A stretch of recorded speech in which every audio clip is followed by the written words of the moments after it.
Yes, sir. Okay. So Prabhakar Prabhakar को भी चाहिए. Yes, sir. तन्वी उमा. अच्छा, सॉरी. तन्वी मैंने नित्या को दिया, तो आपको भी दूं कि? हाँ, वो नहीं रिकॉर्ड कर रही है, उसका मैसेज आया था. नहीं नहीं, मैं लापी पे आ गई हूँ अभी. ओके, चलेगा. तो नहीं करना ना, ठीक है. Okay. So if you see here the dominant character है ना, डोमिनेंट कैरेक्टर. अभी जो कैपिटल टी है, तो उसमें बोथ आर क्या है? Both are Dominant. Dominant. Dominant. both are dominant. Okay. But if you see this one, so in this what happened? The capital T is Dominant. Dominant. dominant, or small t Recessive. Recessive. recessive. So what happened here? So small t is a recessive and capital T is a dominant. Clear है? Any doubt till here? अब यहाँ पे No, क्या sir. है? जो capital T है, जो dominant है, वो दूसरे के कैरेक्टर को क्या करेगा? सप्रेस्ड करेगा. क्या करेगा?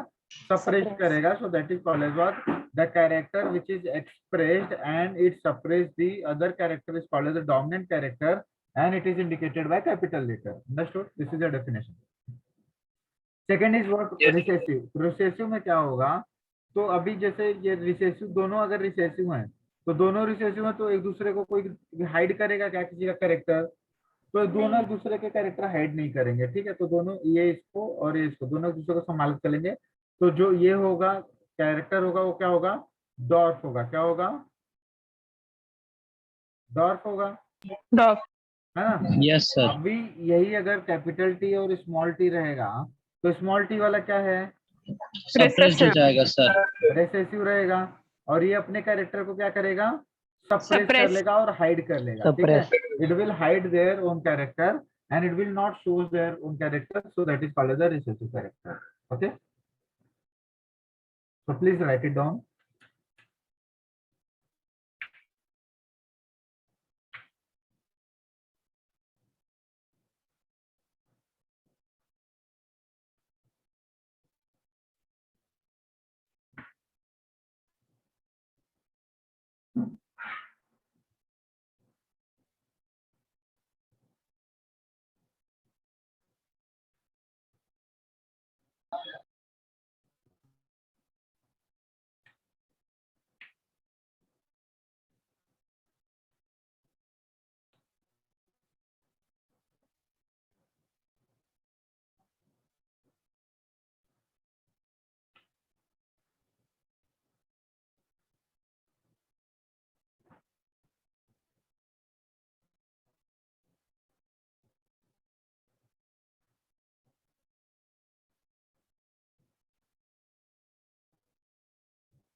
Done everyone? एक मिनट.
Done sir.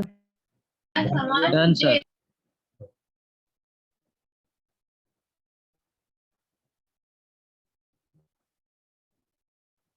एक सेकंड दिखाओ ना सर, वो लिखा हुआ था वो। मैंने बता दिया। सर वो कैपिटल वाई और स्मॉल वाई भी वैसा ही है। हाँ हाँ वैसे ही है। तो किसी के पास अगर हो तो स्क्रीनशॉट भेज दो ग्रुप पे,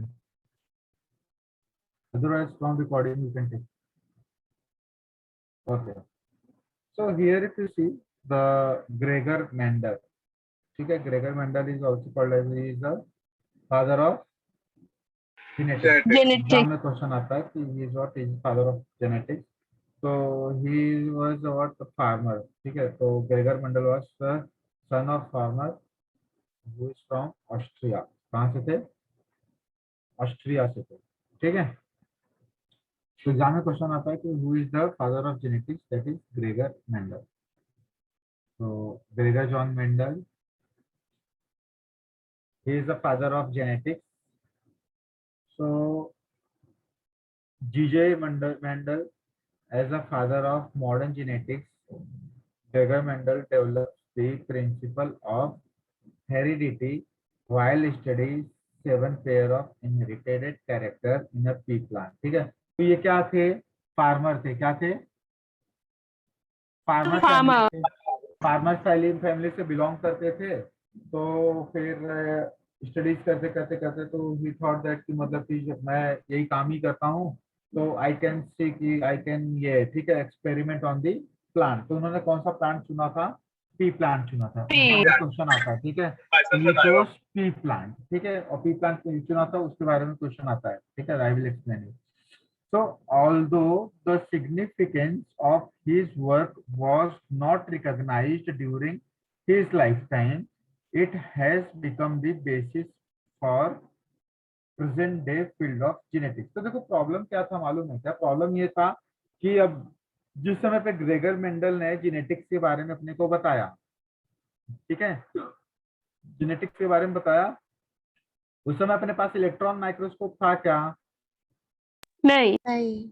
उस समय अपने पास इलेक्ट्रॉन माइक्रोस्कोप नहीं था। अपने पास इलेक्ट्रॉन माइक्रोस्कोप नहीं था, तो हम लोग जाकर के सेल के अंदर जाकर के, न्यूक्लियस के अंदर जाकर के, क्रोमोसोम के अंदर जाकर के डीएनए के बारे में स्टडीज कर पाते थे क्या उस समय उस लेवल पे? नहीं। नहीं। नहीं तो सर। मतलब जो भी चीज ग्रेगर मेंडल ने बोला, it was hypothetic, it was hypothetic और हाँ। नॉट।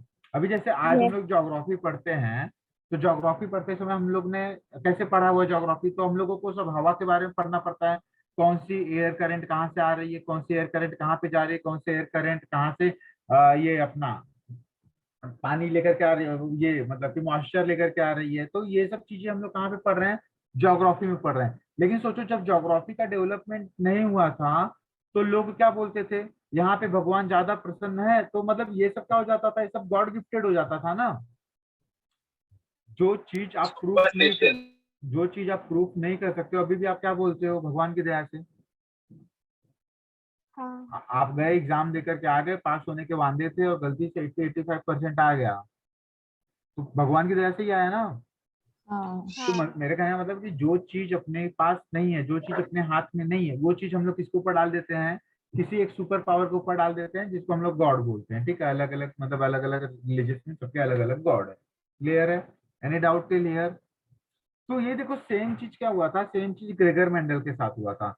तो ग्रेगर मेंडल ने तो बोल दिया कि ये चीज है, पर Gregor Mendel was unable to prove that because of lack of instrument. Understood? Yes. अगर इंस्ट्रूमेंट ही नहीं रहेगा तो how can you can prove? लेकिन हाँ, बाद में जब उसका स्टडीज हुआ तो बाद में ऐसा लगा कि नहीं भाई, जो मेंडल ने बोला था वो सही बोला था। आप लोगों को पता है कि इसके बारे में एक वेव के बारे में मेरे एक्चुअली मेरा करंट अफेयर थोड़ा सा छूट गया है अपना। 1917 में इन्होंने बोला था वेव के बारे में, किसी वेव के बारे में बोला था किसने? आइंस्टीन ने। पर Einstein was unable to prove that. तो वो 100 साल के बाद मतलब 2017 में वो प्रूफ हुआ। 2017 में कुछ तो नाम है यार, लिडार या कुछ तो ऐसे नाम है उसका, कुछ तो उसका नाम मेरे को याद नहीं आ रहा, मैं बताता हूँ आप लोगों को। तो उसके बारे में आइंस्टीन ने कब बताया था? 1917 में आइंस्टीन ने अपने बुक में उस चीज को एक्सप्लेन किया है।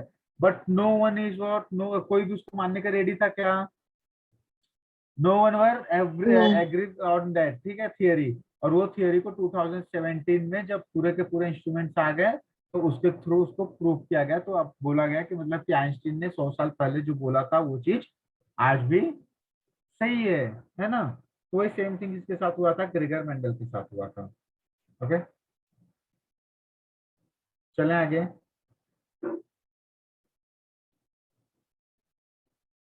हाँ सर।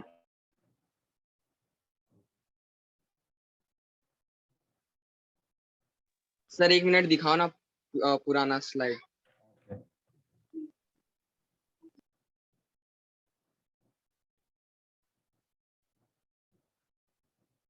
ओके सर, चेंज कर दीजिए।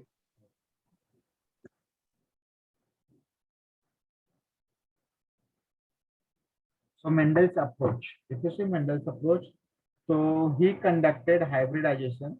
He conducted hybridization, that is artificial pollination and cross pollination experiment for 7 years from 1856 to 1863 and proposed law of inheritance. Applied statistical, analytical, mathematical logic for biology problem.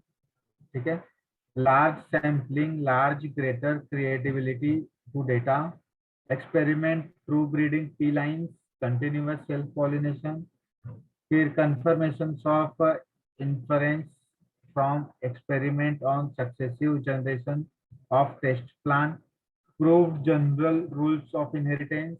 Mendel investigated two opposite traits, that is tall and dark, yellow and green and seeds. ठीक है, so please write it down, bullet point में लिख लो।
अच्छा, gravitational waves, जो gravitation होते हैं उसके waves होते हैं ना? Hello, yes. जो ग्रेविटेशन होते हैं तो उसके वेव्स होते हैं। तो बताया था ना, लीडो मीडो करके था, तो वही था, ठीक है। तो जो ग्रेविटेशनल वेव होते हैं ना, तो पहले ग्रेविटेशनल वेव्स हम लोगों को नहीं पढ़ाया गया था, ठीक है। तो हम लोगों को पता भी नहीं था कि ग्रेविटेशन के वेव्स होते हैं, जैसे साउंड वेव्स वगैरह होते हैं ना, तो ऐसे ग्रेविटेशनल वेव्स भी होते हैं, अपने को पता नहीं था। और लेकिन ये चीज अपने को आइंस्टीन ने 1917 में एक्सप्लेन किया था कि ग्रेविटेशन हैव वेव्स, ठीक है। पर हम लोग ने उस चीज को सही नहीं माना था, और जाकर के 2017 में हम लोग ने वो चीज को प्रूव किया कि ग्रेविटेशनल वेव्स एग्जिस्ट करते हैं। ओके, इसके बारे में थियरी पढ़ोगे ना ग्रेविटेशनल वेव्स के बारे में, तो काफी अच्छा है। उसका मतलब कि कैसे टनल बनाया गया, काफी लंबा टनल बनाया गया, फिर यहाँ से लाइट छोड़ी गई, वो लाइट पूरे टनल को क्रॉस करके अदर एंड में जाता है ये, ठीक है। तो काफी अच्छा interesting सर है। ये मेंडल का भी वो सब रीडिस्कवर हुआ ना? हाँ, चलें आगे। Sir 2 no sir. 2 minute.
Done everyone?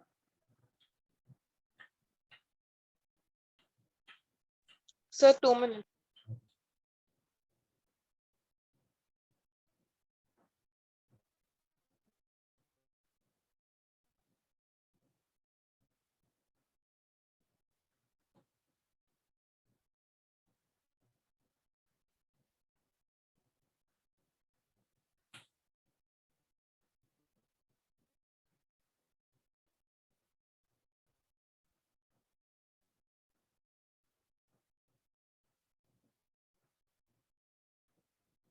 Done, sir.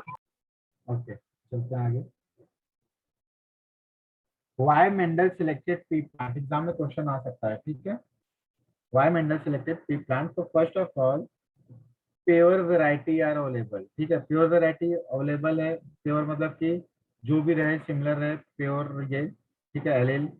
Second, pea plant are easy to cultivate. साल भर लगता है क्या पी प्लांट को? No. नहीं sir. Sir. It's maximum 2 to 3 months. ठीक है. So life cycle of plant are only few months, so that result can be got early. ठीक है, it will not take more time for result. Next, contrasting character are observed. Contrasting character of observe मतलब tall का small, sorry, tall का dwarf. ठीक है, फिर उसके बाद constricted का inflated. So there are different characters available in a pea plant. Next, flower are bisexual and normally self pollinated है. क्या है? Self pollinated. पॉलिनेशन की जरूरत है क्या? It is the self pollinated. Next, flower can be cross pollinated only manually. तो manually मतलब कि ह्यूमन के थ्रू ही हो सकता है, ठीक है, not naturally. And hybrid are, इसका जो हाइब्रिड होगा क्या होगा? Fertile. Hybrids are fertile.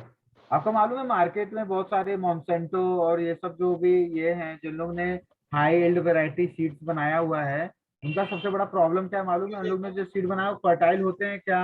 No. नहीं होते हैं. नहीं. मतलब कि आपको क्या करना पड़ेगा, जैसे मॉन्सेंटो करके एक कंपनी है, तो मॉन्सेंटो किसकी थी? यूएसए की थी मेरे ख्याल से. अब इसको चाइना ने हायर कर लिया है, तो इसको चाइना ने ले लिया है. ठीक है, तो मॉन्सेंटो क्या करता है? हाई एल्ड वैरायटी सीड बनाता है. तो ये सीड अगर मान लो कि कोई एक फार्मर लेता है, कौन लेता है? ये सीड कौन लेता है? फार्मर लेता है, हाई वैरायटी. ठीक है, तो अब ये फार्मर का जो वहाँ पे पहले 10 kg यील्ड आता था, अभी वहीं पे कितना आ रहा है? 40 kg यील्ड आ रहा है. तो कितना ये बढ़ गया? 4 times बढ़ गया उसका यील्ड. 4 times हो गया. लेकिन प्रॉब्लम क्या होगा कि अब ये जो खेती किया, इसने जो फार्मिंग किया, उसकी वजह से 40 kg मिला, तो 40 kg में से उसको सीड मिलेगा क्या? No, sir. सीड नहीं मिलेगा. तो इसको हर बार किसके ऊपर डिपेंड रहना पड़ेगा?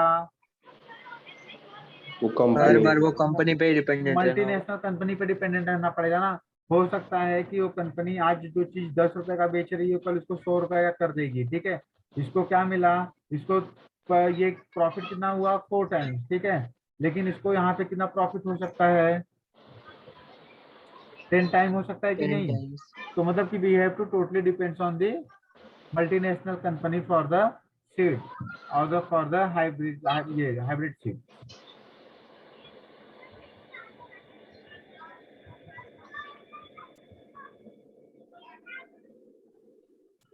Done, sir. Done everyone? Any doubt? चलें आगे. Yes. किसी को कहीं पे भी कोई भी डाउट होगा प्लीज आस्क. हाँ, ओके, चलते हैं आगे. सर शायद किसका माइक ऑन है. बैकग्राउंड में आवाज आ रही है.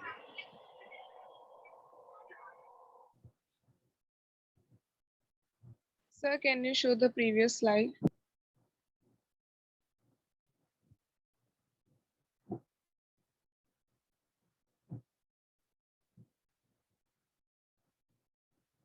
Okay, done.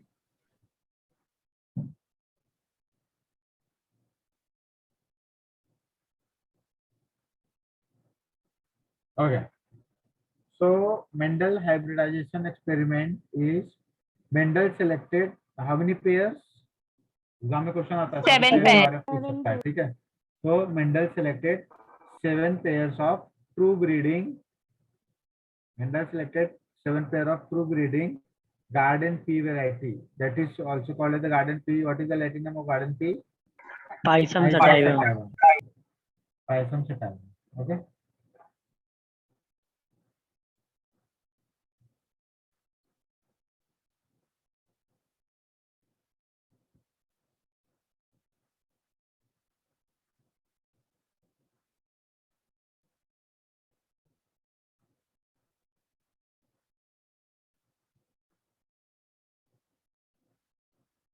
That is Pisum sativum.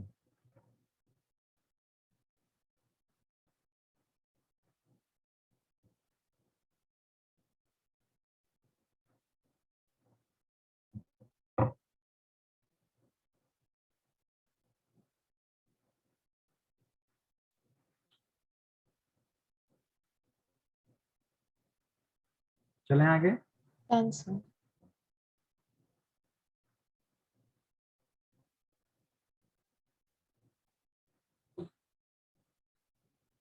So here if you see that is the steps making a crossing P. मतलब कि what is the steps to make the crossing P. ठीक है, तो अभी देखते हैं क्या क्या करना पड़ता है अपने को। Everyone know. सर इसमें के लास्ट स्लाइड लगाना।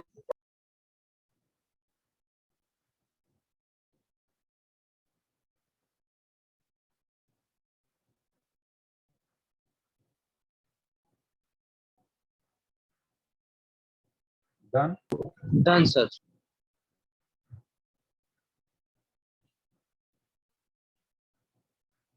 Okay.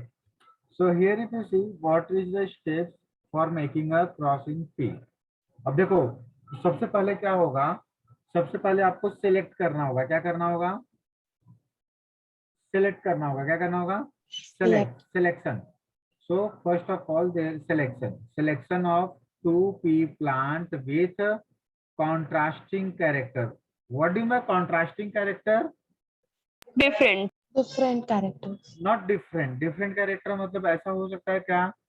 Tall and yellow. No. नहीं. Tall and green. सर वो ट्रेट्स रहते हैं ना, कॉन्ट्रास्टिंग ट्रेट्स। कॉन्ट्रास्टिंग का मतलब क्या होता है? दोनों का बेस सेम होना चाहिए। Base should be same, so that is called the contrast. ठीक है, जैसे कि अगर मैं हाइट ले रहा हूं तो दोनों कैरेक्टर किस पे आने चाहिए? सॉरी, अगर मैं हाइट ले रहा हूं तो दोनों कैरेक्टर किससे रिलेटेड होना चाहिए? Height से tall और dwarf. हाइट से ही रिलेटेड होने चाहिए। अगर मैं हाइट लिया तो both character should be what? Related to Height. Height, so that is tall and dwarf. Dwarf. तो ये दोनों एक दूसरे के क्या हुए? Contrasting character. क्या हुए? Contrasting character. एग्जाम में क्वेश्चन पूछा सकते हैं। ठीक है, जैसे अगर मैंने कलर लिया तो येलो एंड ग्रीन, ये क्या हो सकते हैं? Contrasting character. पर टॉल और ग्रीन कॉन्ट्रास्टिंग कैरेक्टर हो सकते हैं क्या? No. नहीं हो सकते। हाँ, तो अभी क्या करना है अपने को? अभी हम लोगों को ऐसा कुछ पी बनाना है कि जिससे हम टेस्ट क्रॉस कर सके। ठीक है, तो कैसे बनाते हैं ऐसे पी प्लांट को, तो हम लोग देखते हैं। ठीक है, सबसे पहले हम लोगों को क्या करना है? Selection of 2P plant. क्या करना है? Selection of 2P plant with contrasting character. मतलब ऐसा ले सकते हैं कि एक प्लांट क्या हो? टॉल, दूसरा प्लांट क्या हो? शॉर्ट। डॉग, शॉर्ट नहीं, डॉग बोलते हैं। ठीक है, dog. Next, removal of anther. What is the anther? reproductive part of the organ. Male reproductive part, MRP।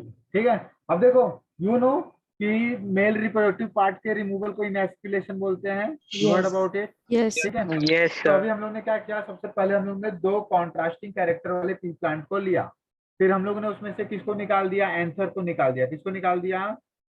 क्योंकि एंथर में क्या होता है? पॉलिन ग्रेन होता है ना। अभी ये बताओ, बहुत से लोगों को डाउट रहता है कि सर हम लोगों ने फीमेल रिप्रोडक्टिव पार्ट क्यों नहीं निकाला। अभी बताओ, फीमेल रिप्रोडक्टिव पार्ट निकाल दोगे तो नेक्स्ट जनरेशन हो सकता है क्या उसका? नहीं. नहीं हो सकता है ना। अब मेल रिप्रोडक्टिव पार्ट को आपने इसलिए रिमूव किया है because you want your own character, ठीक है, वांटेड कैरेक्टर जो चाहिए वो कर सकते हो, ठीक है। अब यहाँ पे हम लोगों ने क्या किया, removal of anther, that is called the emasculation of one plant to avoid self pollination, so this is female parent। emasculation कर दिया तो क्या बन गया, फीमेल पेरेंट बन गया ना। मतलब हम लोग ये देखना चाह रहे हैं कि अभी देखो ऐसा हो सकता है ना कि एक ही प्लांट में एंथर भी है और स्टिग्मा भी है, तो सेल्फ पॉलिनेशन होने के चांसेस हैं कि नहीं है? है। तो हम लोगों को सेल्फ पॉलिनेशन करना है कि सेल्फ पॉलिनेशन अवॉइड करना है? अवॉइड करना। वाइड क्योंकि अगर आप सेल्फ पॉलिनेशन करोगे तो दोनों का तो जीन सेम है ना, तो सेम ही चीज बनने वाला है, तो कोई कैरेक्टर में कोई चेंजेस होंगे क्या? नहीं होंगे। हाँ, तो इसलिए first of all we have to do the emasculation of one plant so that we confirm that कि one plant have only female reproductive part, no male reproductive part, so we can avoid the self pollination, understood? Yes, sir. Next, Yes, sir. collection of pollen grain from other plant, that is male parent, and transfer to female parent, that is also pollination। तो इसमें pollination कैसा हुआ, manual pollination हुआ। क्या हुआ? Manual मतलब कि अपने हाथ से ही करना पड़ा, मतलब कि दूसरी से पॉलेन को लेकर के आना पड़ा और वो पॉलेन को जिसका इमैस्कुलेशन किया है उसके ऊपर क्या करना पड़ा, स्प्रेड करना पड़ा, ठीक है। दैट इज द सेल्फ ये manual pollination. Next is the collection and germination of the seed to produce offspring. अब देखो ये प्लांट लिया हम लोगों ने सबसे पहले, फिर हम लोगों ने पेरेंट्स में से किसको कट किया, एंथर को कट किया, एंथर को कट किया, स्टिग्मा है इसके पास, फिर हम लोग ने एंथर कहाँ से लाया, दूसरे प्लांट से, ठीक है। और फिर उसके बाद हम लोगों ने क्या किया, उस प्लांट को उगा दिया, तो we get what, different different kinds of plant, ठीक है। तो please write it down, steps के बारे में आपको एग्जाम में क्वेश्चन आ सकता है।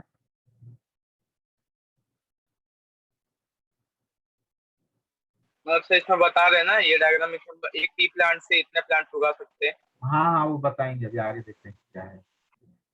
सर इसके अंदर वही है ना कि एंथर निकाल के स्टिग्मा पे डाल दिया बस ना, मतलब हाँ, एक अलग प्लांट से एंथर लिया और दूसरे प्लांट पे स्टिग्मा पे डाल दिया बस ना। हाँ लेकिन उसका इमैस्कुलेशन भी किया, इमैस्कुलेशन हाँ, किया वो पता होना emasculation चाहिए। मतलब ये चार के चारों है, पहला सिलेक्शन किया, दूसरा इमैस्कुलेशन किया, तीसरा कलेक्शन ऑफ पॉलन ग्रेन किया, चौथा मतलब तीसरे में पॉलिनेशन कर दिया, चौथे में कलेक्शन एंड जर्मिनेशन किया। यस सर, वही इमैस्कुलेशन इसके लिए क्या कि सेल्फ पॉलिनेशन ना हो जाए। हाँ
चले आगे।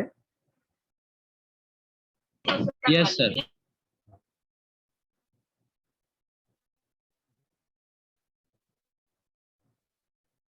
So please write down all these 7 characters, ठीक है। 7 characters that was selected by Mendel। कौन कौन से है? फर्स्ट ऑफ स्टेम हाइट, पहला क्या है, Stem height. मतलब Stem कि height. प्लांट का हाइट, तो it can be tall, it can B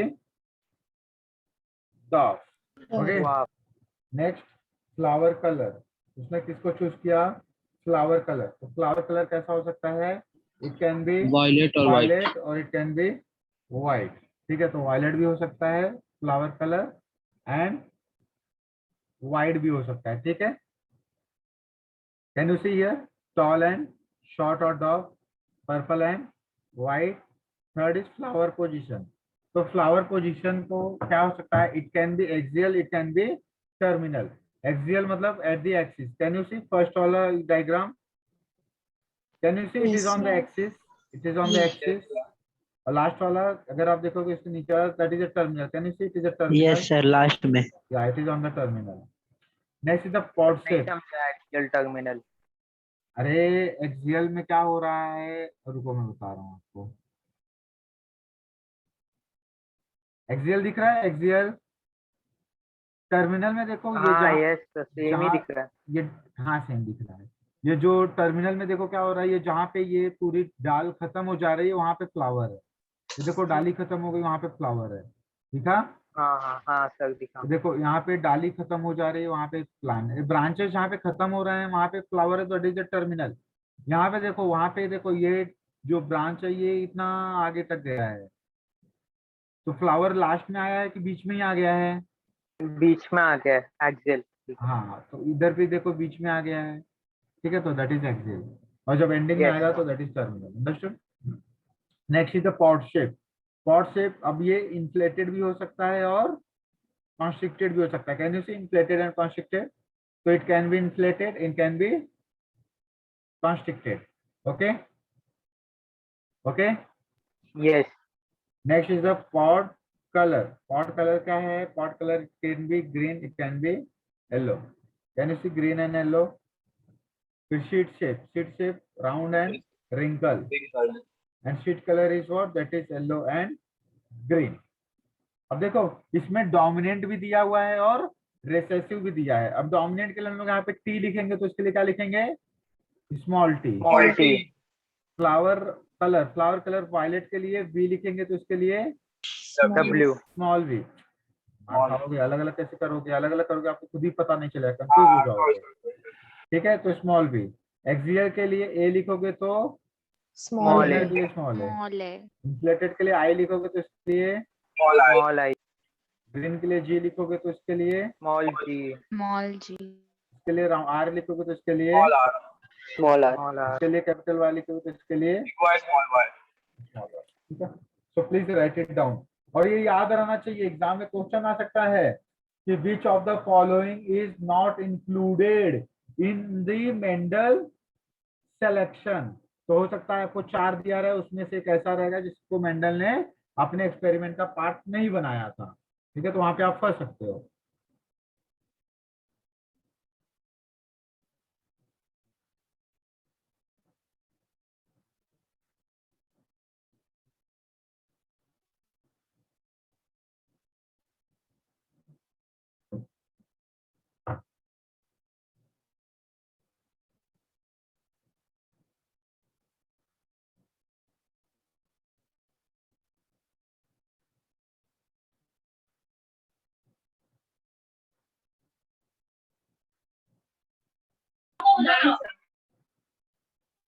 Done everyone? Yes, sir. हो गया? सब आगे चलें, चलो।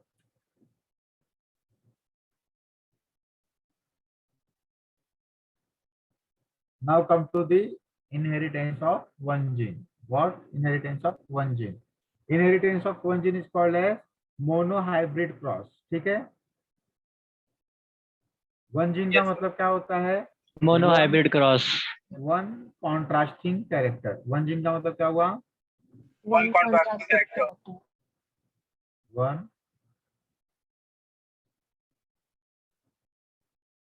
Contrasting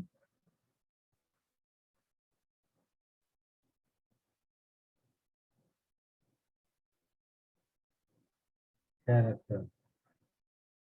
Okay, so that is the inheritance of one gene. That is also called as the mono. Mono का मतलब क्या होता है?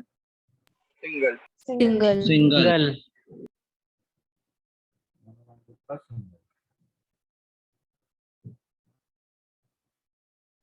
सिंगल सिंगल कॉन्ट्रास्टिंग कैरेक्टर, ठीक है? Single contrasting